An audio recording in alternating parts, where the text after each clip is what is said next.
A pequena nação de Israel, existente há vários séculos enquanto povo, mas há menos de 2 décadas como uma nação moderna, conseguiu de alguma forma uma das mais surpreendentes vitórias militares de todos os tempos. Em 1967, durante apenas 6 dias, Israel venceu as forças inimigas cuja superioridade numérica era de 2-1. Essa vitória inusitada teria sido resultado de uma estratégia militar superior ou havia outra coisa envolvida? Seria possível que alguma coisa na história dessa nação tivesse mudado a balança a favor de Israel?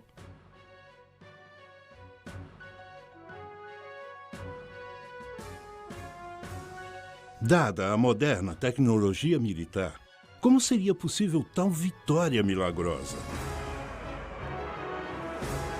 O atual tumulto no Oriente Médio seria um resultado direto dessa vitória? E poderia, talvez, estar preparando o cenário para que a história se repetisse?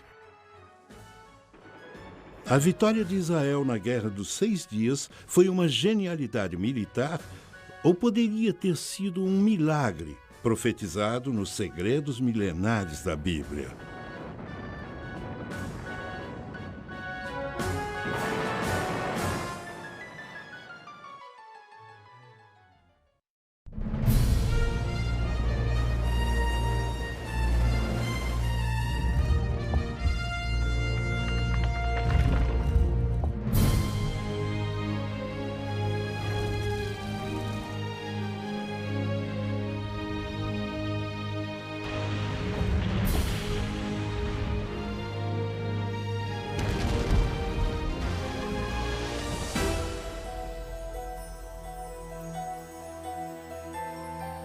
Vamos agora percorrer as páginas do primeiro registro contínuo da história da humanidade, o livro que chamamos de Bíblia Sagrada, enquanto continuamos a investigar algumas de suas histórias mais controversas, tentando responder certas perguntas bastante difíceis. Será a Bíblia um registro confiável de intervenções milagrosas de anjos, apóstolos e do poder da oração? Ou não passa de uma coleção de histórias e mitos como sugerem alguns críticos da atualidade? Tanto céticos em relação à Bíblia quanto proponentes ao redor do mundo contribuíram para essa empolgante discussão. Algumas dessas revelações bíblicas poderão chocar e surpreender. Segredos Milenares da Bíblia, Série 2. A Guerra dos 6 Dias.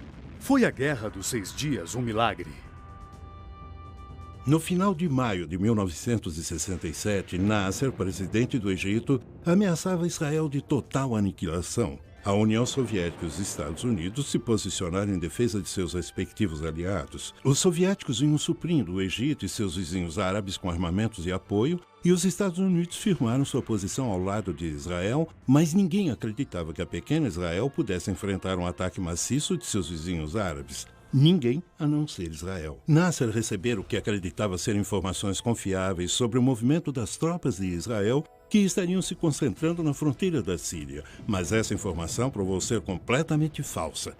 Talvez o aspecto menos conhecido dessa teoria da conspiração seja o envolvimento da União Soviética. Os registros históricos mostram que a União Soviética intencionalmente deu aos egípcios informações erradas sobre as tropas israelenses estarem se intensificando na fronteira da Síria. Eles calcularam que isso provocaria uma resposta de Nasser. E, aparentemente, era exatamente o que queriam. Alguns egípcios acreditam que os soviéticos passaram relatórios falsos da concentração de tropas israelenses para mostrar o quanto dependiam dos soviéticos. Mas, do ponto de vista israelense, alguns acham que os soviéticos tentaram iniciar uma guerra que resultaria na destruição de Israel. Os russos forneceram informações falsas aos egípcios, pois era uma oportunidade de conseguirem dominar o Oriente Médio. Israel era uma mini-superpotência naquela região. Então eles achavam que poderiam controlar as nações árabes e forneceram todas as armas, os tanques, os aviões e instrutores para conseguirem essa tarefa de dominar aquela área. Até hoje, os então oficiais superiores soviéticos insistem que não foram eles que deram as informações aos egípcios, mas os egípcios que deram a eles. Portanto, dito isso, podemos ver o quanto a União Soviética, em 1960, tinha interesse em fomentar desavenças no Oriente Médio e abrir uma segunda frente contra o Ocidente, além do Vietnã.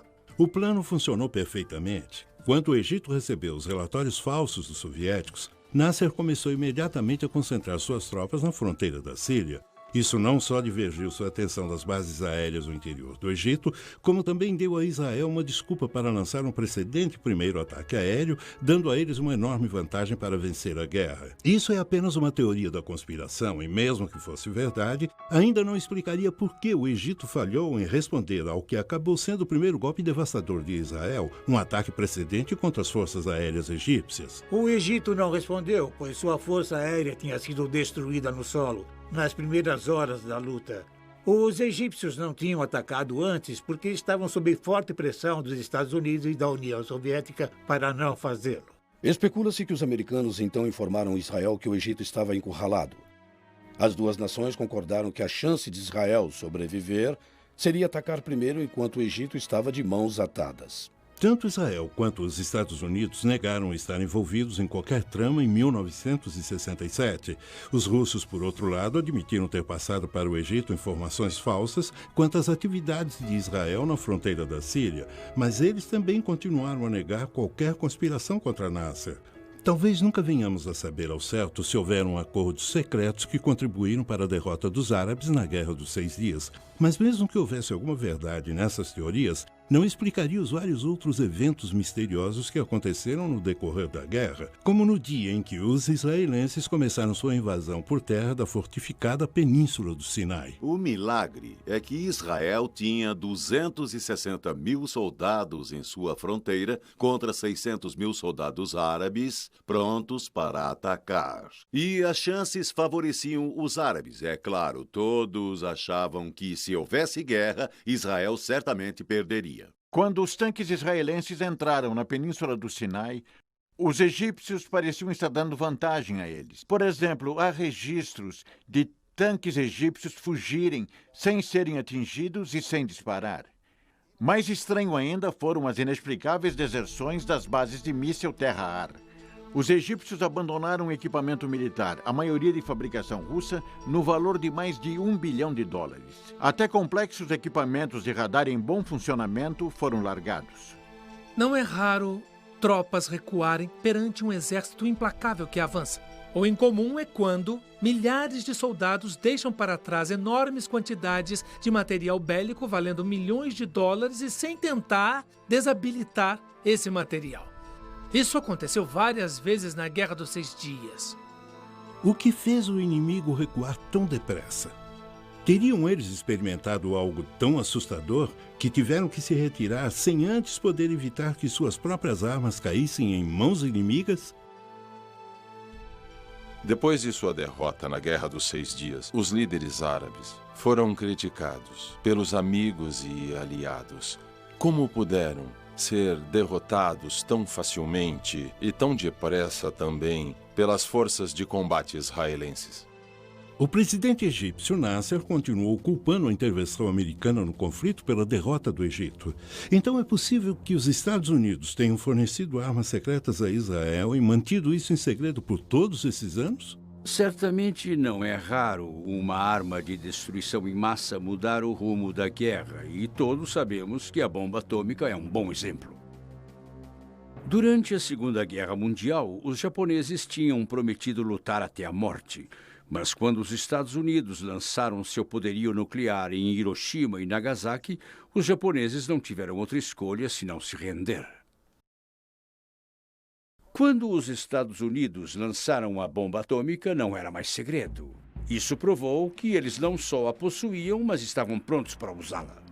Que tipo de arma secreta Israel poderia ter lançado em total silêncio nos árabes, sem que eles suspeitassem? Se isso fosse possível, não teria sido a primeira vez na história dessa nação preparada para o combate. Os escritos da Bíblia falam de muitas batalhas. Batalhas cuja maioria os israelitas venciam. Fé em Deus que Ele é justo, hein, irmão, nunca se esqueça. Na guarda, guerreiro, levanta a cabeça. Truta, onde estiver, seja lá como for, tenha fé, porque até no lixão nasce flor. Ore por nós, pastor, lembra da gente. No culto dessa noite, firmão, segue quente. Admira os crentes.